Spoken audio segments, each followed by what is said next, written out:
ఓం సాయిరామ్. సాయి కుటుంబ సభ్యులందరికీ హృదయపూర్వక నమస్కారాలు. మీకు మీ కుటుంబ సభ్యులందరికీ ఆయురారోగ్యాలని, సుఖ సంతోషాలని, సిరి సంపదలని ఆ బాబా ప్రసాదించాలని మనస్ఫూర్తిగా కోరుకుంటున్నాను. ఇక ఈరోజు బాబాగారు ఒక చిన్న మాట మనతో చెప్తున్నారండి. నీ జీవితంలో చిరుదీపం వెలిగించడానికే నీ కోసం ఈ బాబాను వచ్చాను.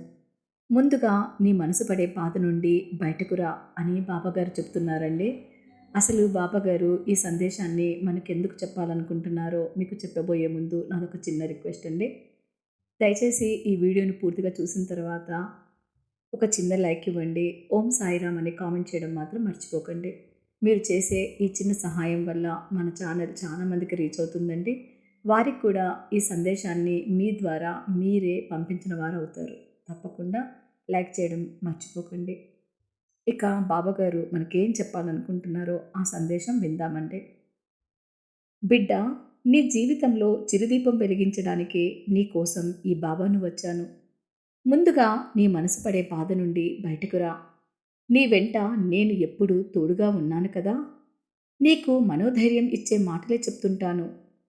ప్రస్తుతం నీ చుట్టూ చీకటి కమ్మేసింది.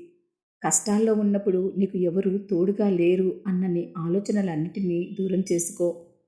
నీతో ఎవరు ఉన్నా లేకున్నా ఈ బాబా నీకెప్పుడు తోడుగా నీడగా ఉంటూ నిరంతరం నిన్ను కాపాడుకుంటూనే ఉంటాడు. నీకేం కావాలో సమయం వచ్చినప్పుడు తప్పకుండా నేనే ఇస్తాను.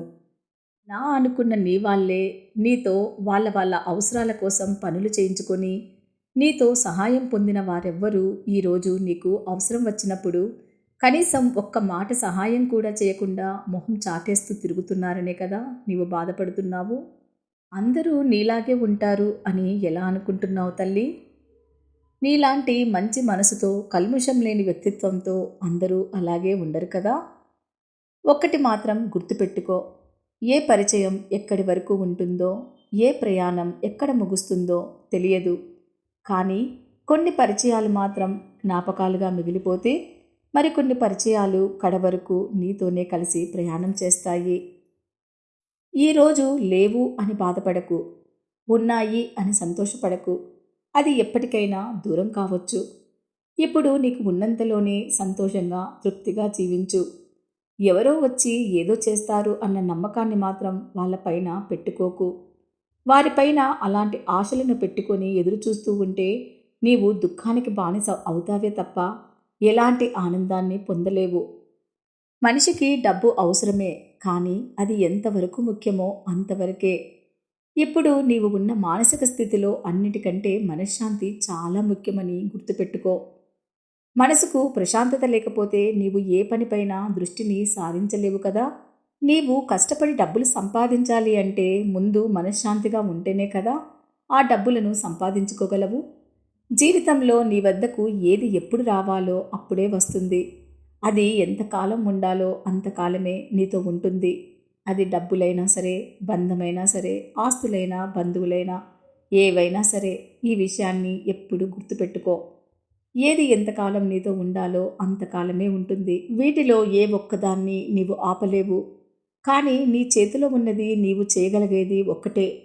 గోరంత బాధను కొండంతగా చేసుకుని బాధపడడం కన్నా అనవసరపు ఆలోచనలను పక్కన పెట్టి ఉన్న జీవితాన్ని సంతోషంగా ఎలా ముందుకు సాగించాలి అన్న దానిపైనే దృష్టిని పెట్టు. నేను చెప్పిన మాటను బాగా అర్థం చేసుకో. సమయాన్ని బట్టే నీ నీడ కూడా మారిపోతూ ఉంటుంది కదా. అలాంటిది మాటలు వచ్చిన మనిషి మారడా చెప్పు. నీవు నమ్మిన వాళ్ళు మారిపోయారు అని బాధపడవద్దు. కాలానికి తగ్గట్టు మనుషుల మనస్తత్వాలను బట్టి నీవు కూడా అప్పుడప్పుడు మారుతూ ఉండాలి. నీవు స్నేహానికి చాలా విలువ ఇస్తావు. స్నేహం చేస్తే ఎలా ఉండాలి అంటే నీవు కష్టంలో ఉన్నప్పుడు నీకు ఆసరాగా, అండగా నిలబడే వ్యక్తిత్వం ఉండాలి. బంధాన్ని మాటల్లో కాకుండా చేతల్లో చూపించేలా ఉండాలి. కొంతకాలం అన్నిటినీ మౌనంగా గమనిస్తూ ఉండు. గట్టిగా అరిచినంత మాత్రాన గెలిచినట్లు కాదు. మౌనంగా ఉన్నంత మాత్రాన నీవు తగ్గినట్లు కాదు. సమయానికి తగ్గట్టు నడుచుకోవడమే మనిషి గొప్ప లక్షణం. ఆ లక్షణాన్ని నీవు తప్పకుండా అలవర్చుకోవాలి. నీ మౌనమే నిన్ను రక్షిస్తుంది. నీ మౌనమే నిన్ను మంచి దారిలో నడిపిస్తుంది. ఆవేశంలో ఉన్నప్పుడు నీ మనసు ఎలాంటి మంచి ఆలోచనలకు తావివ్వదు.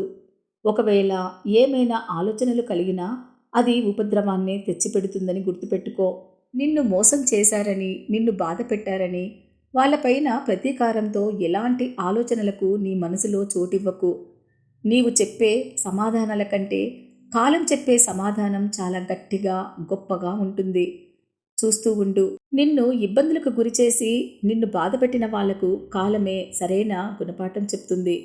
అంతవరకు ఓపికగా అన్నింటినీ చూస్తూ ఉండు. నీకున్న ఓపిక నీకు అత్యంత బలాన్ని ఇస్తుంది. జీవితంలో ఓపిక, సహనం ఎంతగానో ఉపయోగపడుతుంది. ఆ విషయాన్ని నీకు ఇదివరకే చాలా మార్లు చెప్తూ వచ్చాను కదా. అలాంటి ఓపిక, సహనాన్ని ఎప్పుడూ వదులుకోకు. నీ మనసులో నిరుత్సాహానికి ఎప్పుడూ చోటివ్వకు. ఓపికకు మించిన ఆయుధం లేదు, సహనానికి మించిన సామర్థ్యము లేదు. ఎంత ఓపికగా ఉంటే అంత విలువైనవి నీ వద్దకు చేరుతాయి. ఎంతటి సహనంతో ఉంటే అత్యంత అద్భుతాలను నీవే స్వయంగా చూడగలుగుతావు. నీ మనసులో నీకున్న గట్టి సంకల్పమే, నీ పట్టుదలే నీకు అన్ని పనులు సులువుగా జరిగేలా చేస్తాయి. నీవు మంచిగా ఆలోచిస్తే నీకు మంచే జరుగుతుంది. కానీ నీ మనసులో చెడ్డగా ఆలోచిస్తే మాత్రం తప్పకుండా చెడే జరుగుతుంది. అందుకే మంచి మంచి ఆలోచనలతో నీ మనసంతా నింపుకోవాలి. నీవు చేసే ప్రతి మంచి ఆలోచనలకు అనుగుణంగా నీకో మంచి మార్గాన్ని నేను చూపిస్తాను. నీవు నడిచే ప్రతి అడుగులో తోడు, నీడగా నీ వెంటే నేను నడుస్తాను. ఈ సాయి నీతో ఉండగా దేనికి నీవు భయపడవలసిన పని లేదు. అలాగే దేనికి అధైర్యపడవలసిన అవసరమూ లేదు. నీ చుట్టూ ఒక వలయంలా ఏర్పరచుకొని నీకు ఒక చిరుదీపంలా వెలుగును చూపిస్తూ ఎప్పుడు నిన్ను కాపాడుకుంటూ వస్తాను. ముఖ్యంగా శ్రద్ధ, సబూరితో నా పైన పూర్తిగా విశ్వాసాన్ని ఉంచు. నీ కష్టాలను తొలగించడానికి నేను సిద్ధంగా ఉన్నాను. నీవు అతి త్వరలో ఒక మంచి శుభవార్తను వింటావు. ఆ అదృష్టలక్ష్మి తెచ్చే శుభవార్తను వినడానికి సిద్ధంగా ఉండు. ఆ వార్తని విన్న తర్వాత ఈ బాబాకి ఒక మంచి మిఠాయిని పెట్టడం మాత్రం మర్చిపోకు. నీకు, నీ కుటుంబానికి ఈ బాబా దీవెనలు ఎప్పుడూ తోడుగా, నీడగా ఉంటాయి. నీకు ఒక చిరుదీపంలా నీ వెంట వెలుతురునై నిన్ను ముందుకు నడిపిస్తానని గుర్తుపెట్టుకో. విన్నారు కదండి మన బాబాగారు చెప్పిన అద్భుత సందేశాన్ని.